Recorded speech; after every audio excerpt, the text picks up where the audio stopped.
When death is the good option, it is easy to see why John Fetterman is so depressed. That's Representative Matt Gaetz taking a pretty disgusting shot at Senator John Fetterman, who actually pretty bravely opened up about his struggles with depression.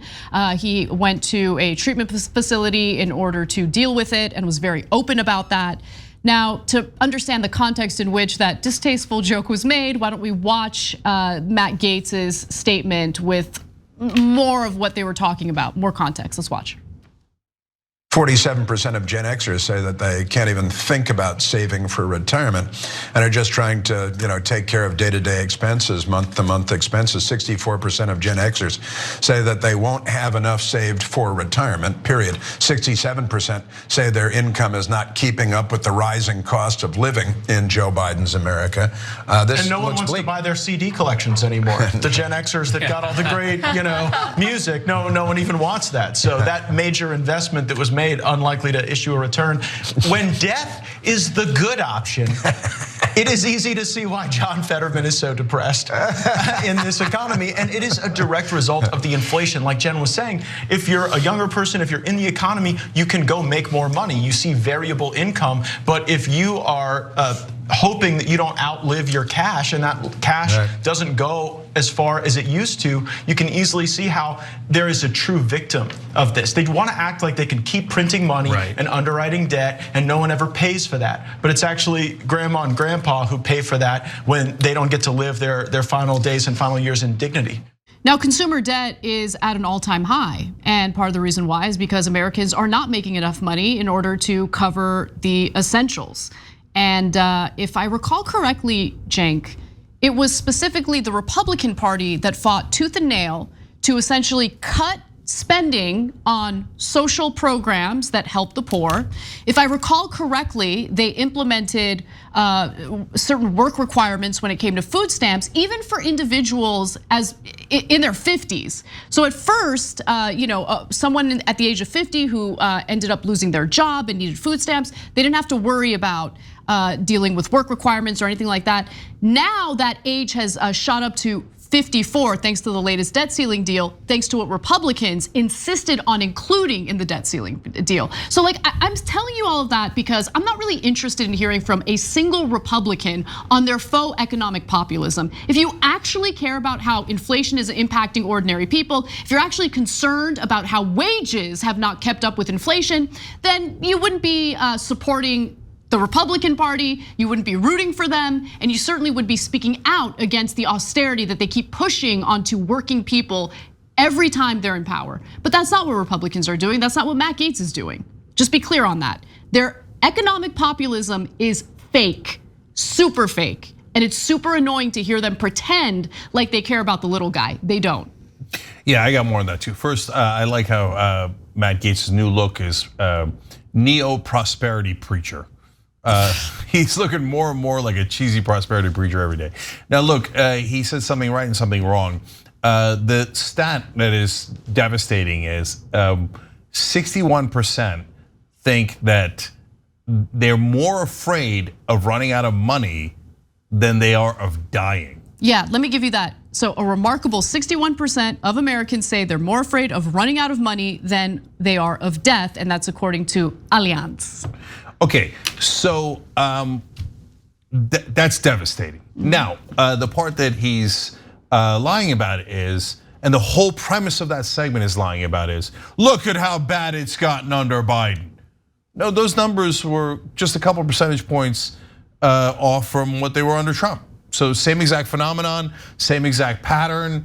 And under Trump, was Matt Gaetz worried about, oh my God, I can't believe how much the economy sucks and Gen Xers are afraid and millennials are in dire straits?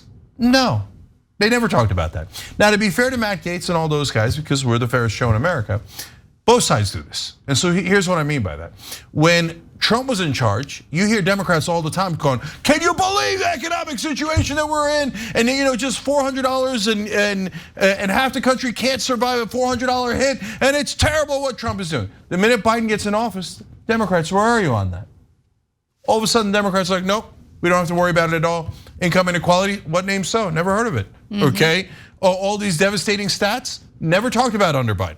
When it's the Republicans under Trump, never, ever, ever mention it. When it's Biden, they're like, oh, look at what Biden did. Absurd. They're all doing it. They're the uniparty, okay?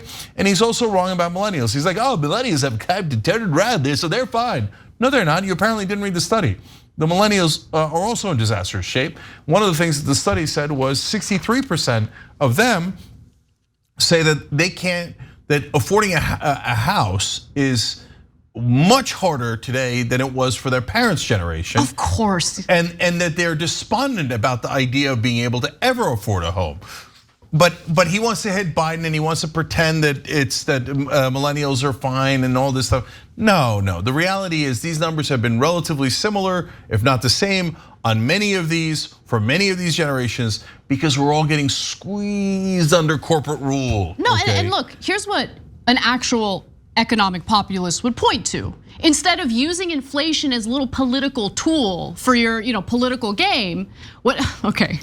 That was fun though. I love when you make fun of my hand gestures because they are funny. Okay, yes, but anyway, someone who actually genuinely has some concern about how Americans are faring in this disastrous, unstable economic situation would look at inflation and maybe pay a little bit of attention to not even left-wing publications, but notoriously conservative publications like the Wall Street Journal on 2 different occasions, reporting on how inflation is directly tied to corporate profits as a result of these corporations price gouging Americans. That is what's happening. The Federal Reserve Bank of San Francisco, they just put out a report, we covered it last week, where they made it abundantly clear the price gouging, the corporate profits is behind this. Don't believe me? Let me give you some receipts right now. Here's the Wall Street Journal, one of the Wall Street Journal headlines. Why is inflation so sticky?